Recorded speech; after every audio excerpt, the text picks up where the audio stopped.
Chapter 1. $1.25 a day. Poverty around the world.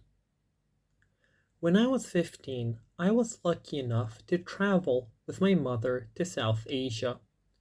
We visited Pakistan, India, Bangladesh, Nepal, and Sri Lanka. I remember being so excited.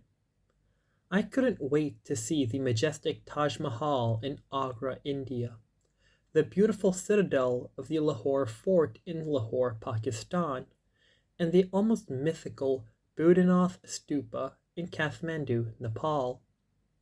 I hoped to see elephants in Sri Lanka, and I couldn't wait to share it all with my mom. Throughout the trip, I learned, saw, and experienced even more than I'd imagined possible. Our first stop was Pakistan, where we visited schools and mosques, centuries-old temples, bustling markets, and parks. What I remember most are the people we saw and met, including then Prime Minister of Pakistan Benazir Bhutto, the first woman Prime Minister or President I'd ever met. But the people who made the greatest impression on me were girls my own age and even younger who I saw working in fields and on streets, and those I talked to as we walked around their schools or shared a soda. What struck me most from our conversations was how much we had in common, and how our most enthusiastic, smile-inducing moments involved talking about our favorite subjects in school, our favorite books, and what we wanted to be when we grew up. I wanted to be a doctor, or at least do something related to health when I was older.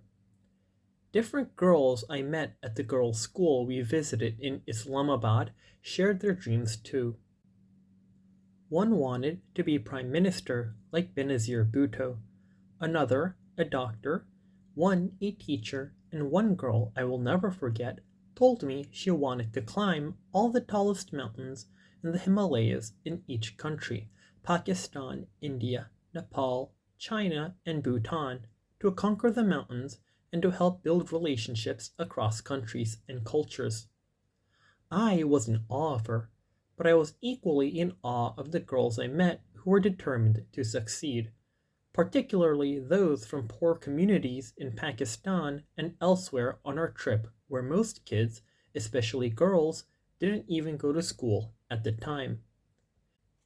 They were determined that the hardships that too often come with poverty, widespread disease, fewer opportunities to go to school, hard work for little pay, or no work at all, were not going to be the beginning and end of their stories.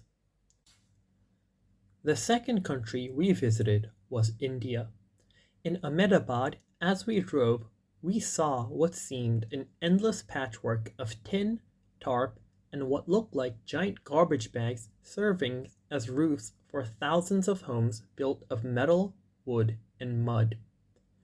It was the first slum I'd ever seen that stretched over a horizon, and it was an overwhelming sight. It was heartbreaking to think about people who would lead their whole lives entrenched there.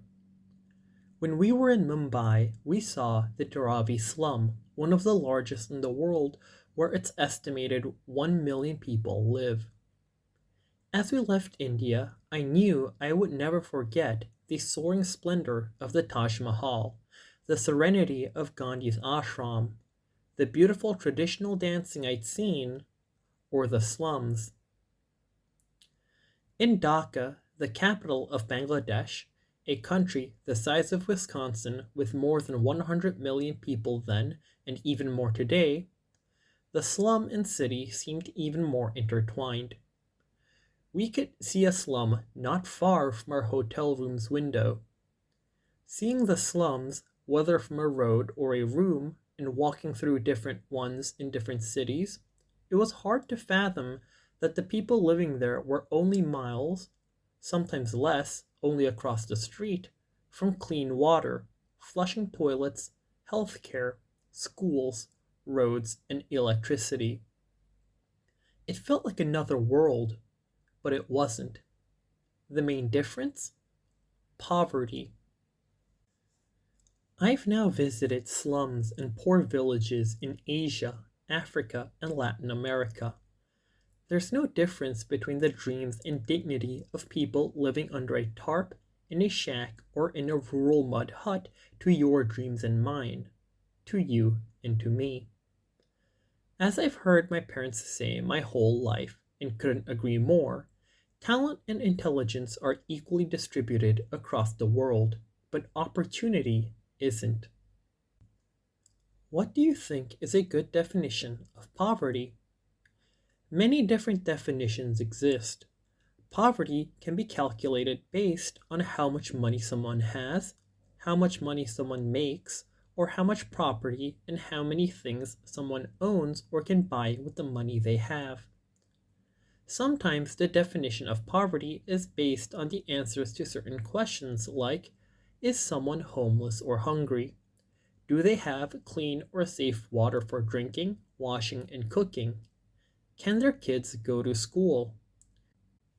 The World Bank, an international organization that gives loans to the world's poorest countries to help fight poverty, defines poverty according to the average amount a person lives on per day, or the average money a person spends each day. It's the most common definition, so it's the one we will use. When someone is living in poverty, it's harder to get a good education, have enough to eat, find clean drinking water, or stay healthy, which makes it harder to find and keep a good job. And all those things makes it harder to escape poverty.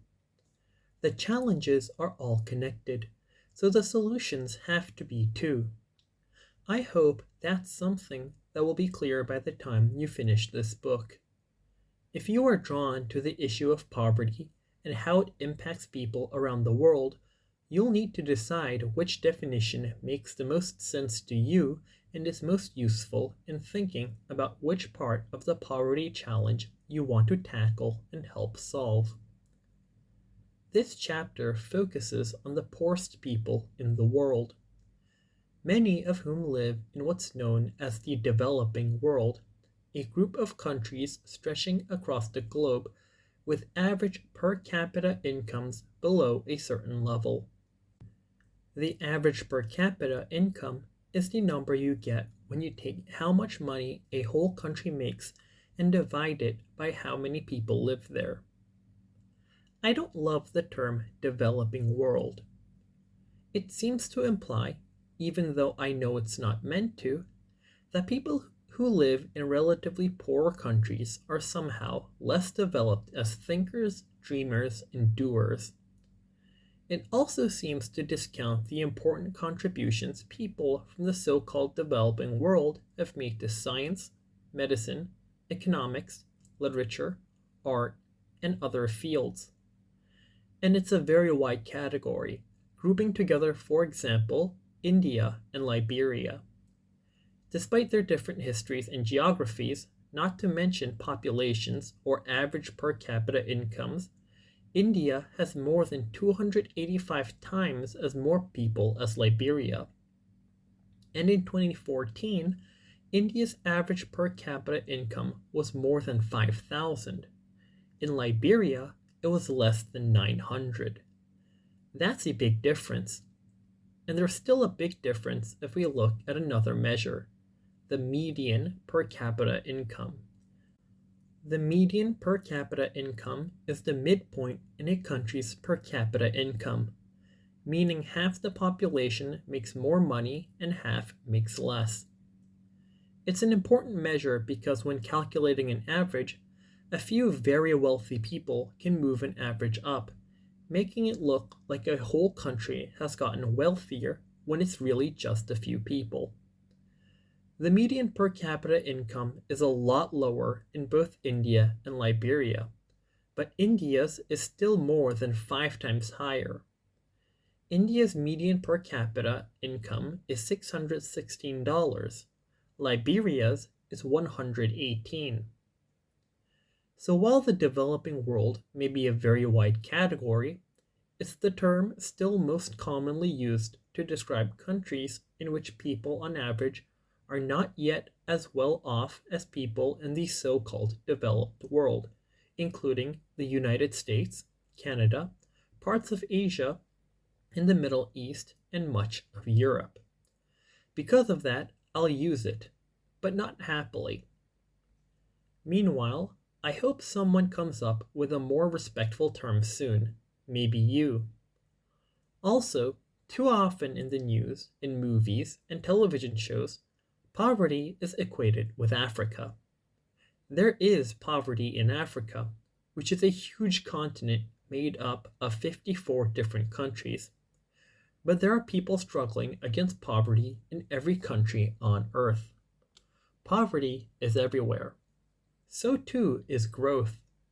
In 2012, 7 out of the 10 fastest growing economies in the world were African countries.